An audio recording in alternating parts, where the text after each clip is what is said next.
তুমি যদি আমাকে 10 বছর পর কল দিয়ে বলো, হুজুর আপনি তো বলেছিলেন যে তোমরা দৈনিক 3 পারা তেলাওয়াত করবা, হুজুর আপনার এই আমলটা আমি করেছি হুজুর, বিশ্বাস করো আমার চেয়ে খুশি সেদিন আর পৃথিবীতে কেউ হতে পারবে না।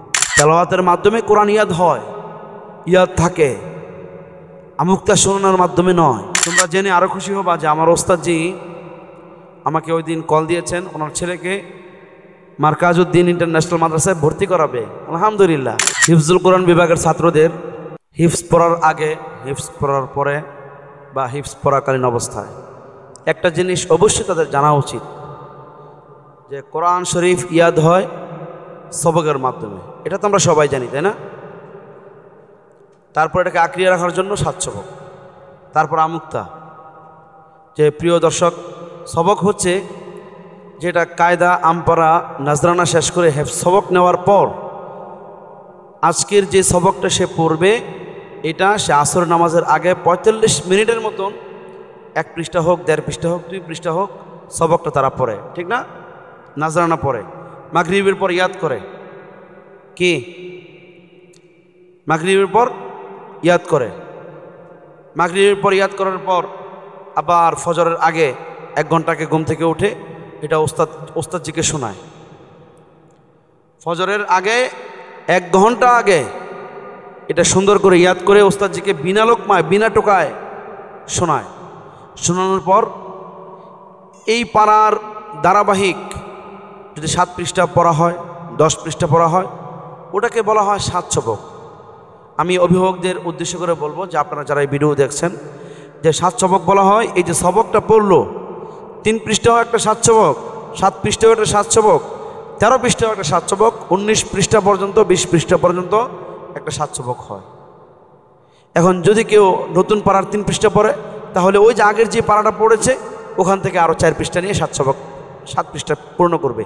কিন্তু রানিং পাড়ার মধ্যে 7 সবক হবে পুরা পাড়ায়, এটাকে বলা হয় 7 সবক। আর আমুক্তা হচ্ছে এই যে সে সবক পড়লো, 7 সবক পড়লো, পড়ার পর দিনের পর দিন, মাসের পর মাস পরে যে বৃদ্ধি হলো, তোমরা তো এটাকে কি, আমরা এটা কি বলি, এটাকে আমুক্তা বলি।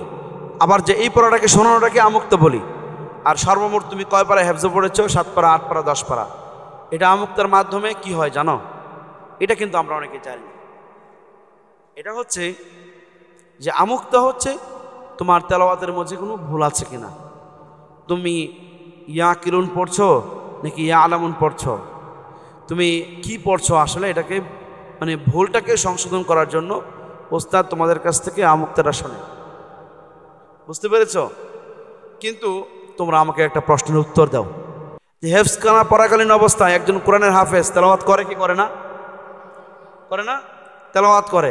কিন্তু একটা হাফেজ যখন পাগড়ি পরে সনদ নিয়ে মাদ্রাসার ওস্তাদের কাছ থেকে স্বীকৃতি নিয়ে হাফেজের যখন মাদ্রাসা থেকে বের হয়ে যায়, বাকি জীবন কি আর কখনো কোনো দিন হিফজুল কোরআন বিভাগের ছাত্রের মতো আর কখনো পড়তে পারে? পারে না। তারপরও কোরআন শরীফ ইয়াদ থাকে কীভাবে? প্রশ্ন আসে কি আসে না? 1 নাম্বার উত্তর হচ্ছে এটা কোরআনের বরকত, এটা কোরআনের বরকতে ইয়াদ থাকে। আর 2 নাম্বার হচ্ছে তেলাওয়াত। দ্বিতীয় অপশন হচ্ছে তেলাওয়াত, তোমাকে তেলাওয়াত করতে হবে। তেলাওয়াত করলে কি হবে? কোরআন শরীফ ইয়াদ থাকবে। মনে রাখবা, তেলাওয়াতের মাধ্যমে কোরআন ইয়াদ হয়, ইয়াদ থাকে, আমুক্তা শোনানোর মাধ্যমে নয়। কিসের মাধ্যমে? তেলাওয়াতের মাধ্যমে। এই জন্য তোমরা তেলাওয়াতের প্রতি গুরুত্ব দিবা। তোমরা কি আমার কথা বুঝতে পেরেছ? তুমি যদি দৈনিক 3 পারা তেলাওয়াত করো, মাসে 3 খতম।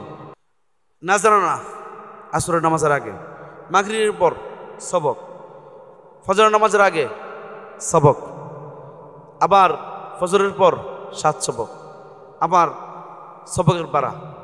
এই সবকের পারা শেষ করার পর্যন্ত এই পুরা 20 পৃষ্ঠার প্রত্যেকটা পৃষ্ঠা কতবার পড়া হয় মনে হয়? বলো, 30 বার হবে? হুজুর 30 বার হবে? আরো বেশি হবে না? কতবার হবে? 40 বার? আরো বেশি? 50 বার? এর বেশি তো হওয়ার কথা না। কারণ আমি যখন হেফজ পড়ি তখনই আমি চিন্তা করে দেখেছি যে সর্বোচ্চ 30 থেকে 40 বার পড়া হয় সব মিলিয়ে। আর স্বাস্থ্যভোগ শোনানোটা যদি অ্যাড করা হয় তাহলে সর্বোপরি সব কিছু, আচ্ছা ধরলাম 50 বার, যদি 50 বার হয় তাহলে তুমি যদি তোমার জীবনে প্রতি মাসে 3 পারা করে 3 খতম করে উঠাও তাহলে বছরে 36, 3 বারং 36, মানে 36 খতম। তার মানে কি একটা সবক পড়ার মতো তেলাওয়াত তুমি করে ফেলেছো। সুবহানাল্লাহ। কখনো এইভাবে চিন্তা করে দেখেছো? তুমি যদি 1 বছর 2 বছর 3 বছর 4 বছর 5 বছর পড়ো, আচ্ছা তোমরা আমাকে বলো এই 5 বছর পর তোমার কোরআন শরীফ জীবনে কোনোদিন বলবে? কথা বলো না কেন? কোনোদিন বলবে? কোনোদিন বলবে না। এই জন্য বাবারা আমি প্রায় বলি, বর্তমান ছাত্ররা হচ্ছে ছাগলের বাচ্চার মতো, দুধ খাওয়া শেষ মার খবর থাকে না। কিন্তু আমি আমার ওস্তাদ যিনি আমাকে কায়দা আলিফ বা তা ছা পড়িয়েছেন, ওখান থেকে শুরু করে আমার মানে কেরাতের ওস্তাদ পর্যন্ত আলহামদুলিল্লাহ, দাওরা হাদিসের ওস্তাদ, সকল ওস্তাদদের সঙ্গে আমি যাদের কাছে পড়েছি সবার সাথে আমার একটা ব্যক্তিগত সুসম্পর্ক আছে আলহামদুলিল্লাহ। তোমরা জেনে আরও খুশি হবা যে আমার ওস্তাদজি আমাকে ওই দিন কল দিয়েছেন ওনার ছেলেকে মার্কাজউদ্দিন ইন্টারন্যাশনাল মাদ্রাসায় ভর্তি করাবে। আলহামদুলিল্লাহ।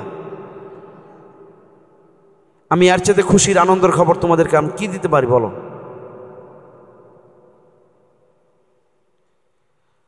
এই যে তোমরা আমাদের কাছে আসো, এসে চলে যাও, আর খোঁজ খবর নাই। কত ছাত্র এরকম আছে জীবনে একটা ফোনও দেয় না। দেখো অনেক দরদ দিয়ে কথাগুলি বললাম তোমাদেরকে, তোমরা জীবনে যেখানেই থাকো যোগাযোগ করো না।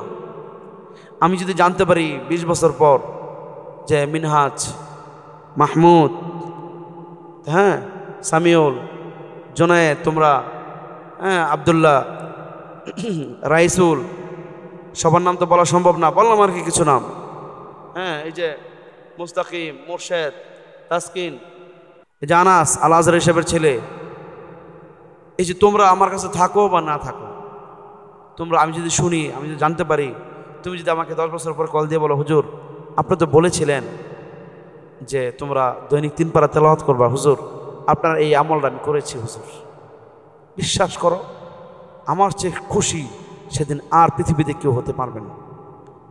আলহামদুলিল্লাহ, আমি অনেক খুশি হব। তোমরা এই আমলটা করতে পারবো তো ইনশাল্লাহ? তেলাওয়াত করবো তো ইনশাআল্লাহ? তুমি খাইলে কি আমার খাওয়া হবে? আমি খাইলে তোমার খাওয়া হবে?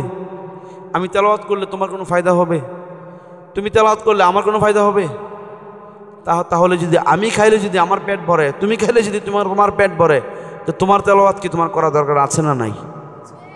ইনশাআল্লাহ সুবহানাহু ওয়া তাআলা।